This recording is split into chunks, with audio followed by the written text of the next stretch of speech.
최수영 평론가께서는 이 시점에서 경기도청에 대한 압수수색 어떻게 좀 보셨어요? 뭐 새로운 증거라든가 새로운 혐의가 나오면 다시 수사하는 게 맞고요. 그다음에 최근에 그 양심적 제보자의 책 출간까지 있지 않았습니까? 그리고 저는 검찰이 여기에 대해서 어떤 그 음식점이라든가 이런 곳에 과거에도 압수수색을 했다지만 지금 그런 쪽으로 집중해서 한다니까 저는 뭐 새로운 증거라든가 새로운 혐의가 드러나면 저는 할 수 있다고 봐요. 여기에 대해서 과도하게 뭐 한동훈 장관의 수사 지휘권까지 제가 거론하는 건 별로 적절치 않아 보이는데 여하튼 검찰이 여기에 대해서 수사에 나섰으니까 저는 다만 제가 좀 드리고 싶은 말씀은 빨리 조속히 결론을 좀 내려주면 좋겠다. 이런 것들이 너무 질질 끌을수록 국민적 오해만 쌓이고 검찰의 수사 동력도 떨어지기 때문에 이런 점들은 검찰이 알아서 조금 속도전을 내줬으면 좋겠다는 말씀을 좀 드리고요. 저는 최소한 이 부분에 대해서는 정치적 논란이 없었으면 좋겠어요. 왜냐하면 본인이 지금 최소한 본인들을 의존했던 그런 관계자들의 책 출간이 이어지고 여기에 대해서 뒤따른 양심선언, 그다음 후속들에 대한 이야기들이 계속 나오는 상황에서 또는 새로운 증거가 온다든가 새로운 혐의가 나타난다든가 하면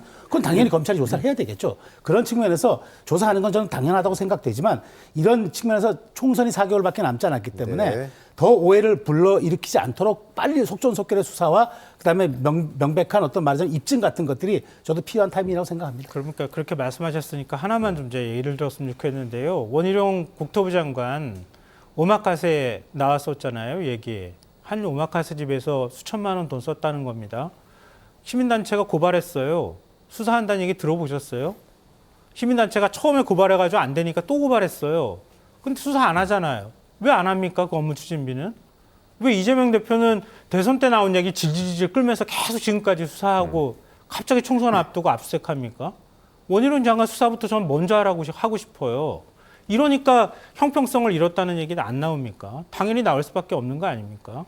검찰의 칼은 정의로운 게 맞습니다. 그러니까 어디에도 국한되지 않고 수사권은 독립적으로 사용되어야죠. 그건 맞습니다. 네, 검찰이 너무 정권의 입맛에 맞춰서 선택적으로 움직인다 이렇게 지금 말씀하시는 건데 일단 최수영 평론가께 여쭤보면 이상민 의원 탈당 관련해서 국민의힘은 일단은 겉으로는 좀 뭐 반기는 듯한 그런 뉘앙스인데 굳이 입당을 바라야 할까요? 아니면 이 상황을 좀 즐길까요? 어떻게 보세요? 글쎄요, 저는 뭐 사실 이렇게 이상민 장관의 탈당을 뭐 환영한다, 꽃길 깔아주겠다 이렇게 되지는 않을 것 같아요. 왜냐하면 마치 지금 뭐 민주당의 균열에 기대어서 국민의힘이 정치라는 것도 아니고 다만 이상민 의원의 소신대로 그렇게 방탄정당, 그렇게 이재명의 사당화 혹은 그렇게 내로남불 이런 것들이 싫었다면은 국민의힘에 들어와서 본인이 새로 지향하는 정치에 부합하는 정당이라고 당당히 선언하고 소신껏 택했다고 이야기하면서 입당하는 게 저는 맞다고 보고 그건 또 국민의힘은 국민의힘대로 룰에 따라서 맞으면서 거기에 합당한 기회를 부여하는 것. 저는 그게 상식 정치에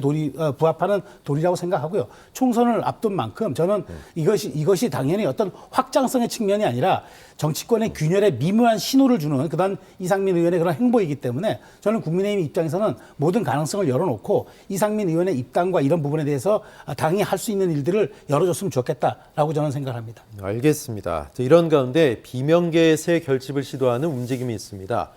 원칙과 상식이 토론회를 예고하고 있고 또 비명계의 구심이죠. 이낙연 전 대표도 김부겸 전 총리와 2번이나 만났습니다. 자, 어떻게 지금 정치적 의미를 해석하십니까? 글쎄요, 지금 저는 그 원칙과 지금 뭐 야권의 이런 균열 지점은 저는 지금 이낙연 대표 신당 설과 맞물려가지고 좀 더 증폭될 것 같아요. 그런데 지금 다만 이제 김부겸 전 총리까지 여기 합세한다 그러면은 저는 선택지라든가 확장성 대단히 넓어진다고 생각합니다. 그런 측면에서 원칙과 상식, 그래서 아마 이상민 의원과도 약간 선을 긋는 건데 저는 말 그대로 민주당의 원칙과 상식, 다양성의 존중, 그다음에 열린 정당으로 나아가는 게 저는 대한민국 정치의 건강성을 위해서도 맞는 거라고 보고요. 저는 앞으로 이런 논의들이 민주당에서 더 확산되어 나갈 때 상당히 여론 지형, 그다음에 총선 지형도 좀 복잡 다변화되지 않을까 그렇게 생각합니다. 네. 김삼환 평론가 어떻게 보십니까? 이낙연 전 대표뿐만 아니라 김부겸 전 총리까지 소위 가세를 한다면 이 중량감은 좀 커지지 않을까요? 김부겸 전 총리는 정계 은퇴하고 양평가 있는 거 아니었어요? 그러니까 본인 스스로가 얘기했던 거잖아요. 제가 얘기한 게 아니라. 근데 왜 갑자기 정치에 다시 뛰어들려고 하는지 전 잘 개인적으로 이해를 못 하겠고요.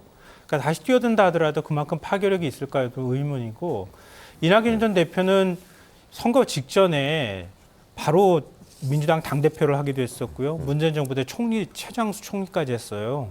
그리고 문재인 정부 비판 여론에 결코 자유롭지 않은 인물이에요. 그리고 문재인 정부하고 상관없이 본인의 지지율은 스스로 자기가 까먹었어요. 박근혜 전 대통령 사면 얘기 나오면서 민주당 내 기대가 확 꺾였던 거 아닙니까? 자, 자기가 그렇게 만들고 난 다음에 대선에서 어쨌든 간에 이재명 대표하고 경쟁자였어요. 거기에 대해서 불만은 가지고 있을지언정 총선을 바로 코앞에 둔 시점에서 마치 지금 뭔가 내가 정의로운 행동인 것처럼 이렇게 비춰진다, 그러니까 본인 스스로가 행동한다라고 하는 걸 과연 얼마나 많은 사람들이 공감할까요? 전 민주당 내부에서도 별로 공감을 얻지 못할 거라고 생각해요. 물론 이재명 대표가 어느 한 일방으로만 간다. 그리고 지금 전당대회 룰을 건드렸다. 여러 가지 명분은 좀 있을 거라고 생각해요. 근데 그렇다 하더라도 지금 시점에 나와서 예를 들어서 신당까지 가버린다 그러면 저는 너무 멀리 가는 거다. 그러니까 최소한 이낙연 전 대표가 민주당을 지켜왔고 민주당에서 차기 대권까지 꿈꾸고 있다고 하면은 이런 방식으로 정치하면 안 된다. 민주당이 일단 총선에서 승리하고 본인 스스로가 얘기하는 것처럼 윤석열 정부의 국정 운영이 잘못된 것, 퇴행 이런 거 바로 잡고 난 다음에 그 다음에 이재명 대표랑 다시 한번 붙어도 된다. 이재명 대표 내년 8월이면 내려와야 되잖아요. 네. 그럼 다시 차기 꿈꿀 수 있잖아요. 근데 꼭 지금 이렇게 당을 흔들면서 신당까지 만들겠다고 얘기하는 게 이게 얼마나 정치적 호응을 얻을지 저는 좀 의문입니다. 알겠습니다. 두 분과 말씀 여기까지 나누겠습니다. 최수영 평론가, 김성환 평론가 고맙습니다.